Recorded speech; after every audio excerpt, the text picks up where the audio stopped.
Occupied the County 6 and communications. I'm in Fort Armistead. Be advised, the entire bridge, the entire key bridge is in the harbor. I advise to hold all traffic from coming to the bridge. I advise again, the entire key bridge has fallen into the harbor. Francis Scott Key Bridge collapsing into the water. This happening just around 1:30 this morning. This is f***ing bad. Like, there is no bridge. Are you kidding me? It's like something's missing here in the skyline. The whole center span is gone completely. It's in the water. The discussion right now should be about the people, the souls, the lives that we're trying to save. For everyone who is offering prayers and supports, I can tell you those prayers are working and we are grateful. There is absolutely no indication that there's any terrorism, that this was done on purpose. Divers recovered 2 victims of this tragedy. The victims were identified as Alejandro Hernandez Fuentes and Dorlian Ranial Castillo Cabrera. Divers have recovered the body of a third construction worker, 38-year-old Maynor Suazo Sandoval, pulled from the water at about 10:30 this morning. Somber news as the U.S. Army Corps of Engineers develops a tentative timeline to reopen the Port of Baltimore as recovery efforts continue. We know that there's someone's father, someone's husband, someone's son is out there, and that is an integrated part of the plan. That is not forgotten. The colonel also addressing plans to reopen the port. Work to be done, they say, with the Fort McHenry Channel reopened by the end of May. A tentative timeline, something the governor, since the collapse, had been reluctant to release. I'm here to say your nation has your back, and I mean it. Your nation has your back. The Army Corps and their partners will begin to move forward with the crane operations today. This is going to take time to clear this section of the collapse. It's not going to take hours. It's not going to take days. We have a lot more work to do, and we'll continue pushing until we get to the finish line. It's really extraordinary just to look at. For members of the U.S. Coast Guard responding to the crisis, who've made this trip many times before, they say it's a sight that still seems unreal. Just how big it really is, I'd say, and how big those pieces of the bridge are. Seeing it for ourselves, we can see why. Getting up close, you first spot the DALI, a ship the size of the Eiffel Tower. With a bridge strewn across it, it's striking. The part where the road suddenly drops off is haunting.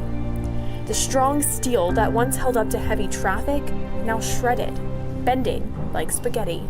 With clear weather and a sunny sky, crews are hard at work. Biggest concern is getting that port open, and we're making more progress every day.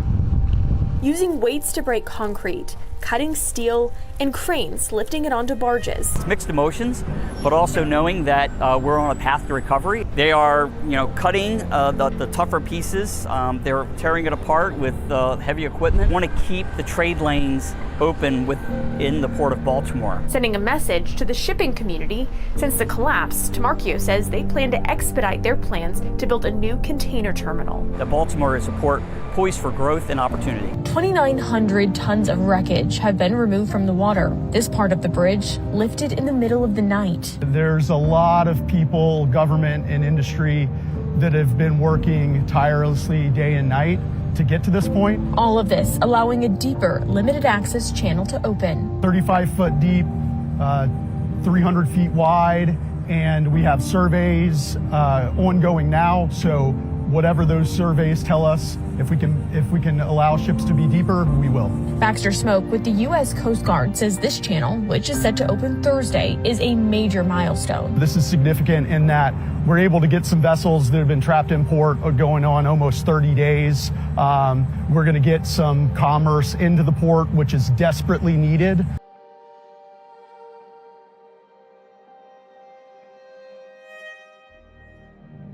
Last week, while the 35-foot deep limited access channel was open, 19 ships passed through, getting goods like lumber, sugar, fertilizer, and cement in and out of the port.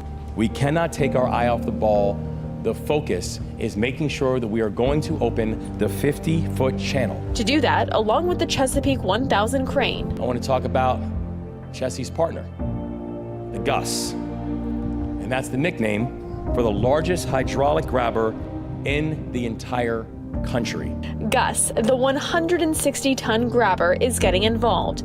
Big and burly, it's scooping out debris from under the water. The Gus has the capacity to be able to pull upwards of 1,000 tons in a single pull. Officials with the U.S. Coast Guard say they were able to start using Gus earlier than expected. Now we're working in the federal deep draft channel to continue to remove debris while we're working to plan to remove the DALI. So we did not want to lose that opportunity because that allows us to continue to make progress to reopen that as fast as possible and do it safely. But in order to reopen, they have to remove the DALI. And that work is remarkably complicated. The DALI experienced a total of 4 power outages, 2 of them happening about 10 hours before the DALI left the port on March 25th. Those were related to routine maintenance. The other 2 happened the next day, right before the DALI hit the Key Bridge, when there were unexpected issues with circuit breakers. Officials with the NTSB say those outages are mechanically different. Starting with what happened before the DALI left the port, the first blackout happened when a crew member mistakenly closed an engine damper while working on the ship's exhaust system, blocking exhaust gases, causing the engine to stall. Power was briefly restored before going out again. The NTSB says at this point, the crew switched to a different transformer instead of breakers. Switching breakers is not unusual, but may have affected operations the very next day on the accident voyage. So the configuration of the breakers remains under investigation. As we've reported before, a crane operator for the Port of Baltimore told us he saw some of these electrical red flags firsthand. He told us about issues with refrigerated containers before leaving the dock, something he says rarely happens. I ended up working 15 hours on that vessel. I was radioed up from the reefer mechanic and some of the longshoremen on the ship that was lashing containers that night that they were having electrical problems getting power to the reefers. Then the next day, on the 26th, before leaving the port, the captain reported that the ship was working properly. These were the moments right before the collapse. You can see the lights go out on the DALI. At this point, the DALI was about half a mile away from the bridge. A breaker unexpectedly tripped, causing the ship to lose power. The lights came back on about a minute later when the power was restored, but then there was another blackout caused by another breaker that was tripped. While there was an emergency generator, it only powers certain functions like lighting, navigation, and alarms, not the main engine. The DALI has been a focal point on the Patapsco River, but not anymore. It's a time that we have been looking forward to. With crews refloating the ship on Monday, with the help of 5 tugboats, you can see it moving, slow and steady, to the Seagirt Marine Terminal. This is a time-lapse of a 2-mile trek that took hours. This is a significant milestone just in terms of it means every ship that previously called on Baltimore can come back. It's clear this is a major milestone, but with work that still needs to be done.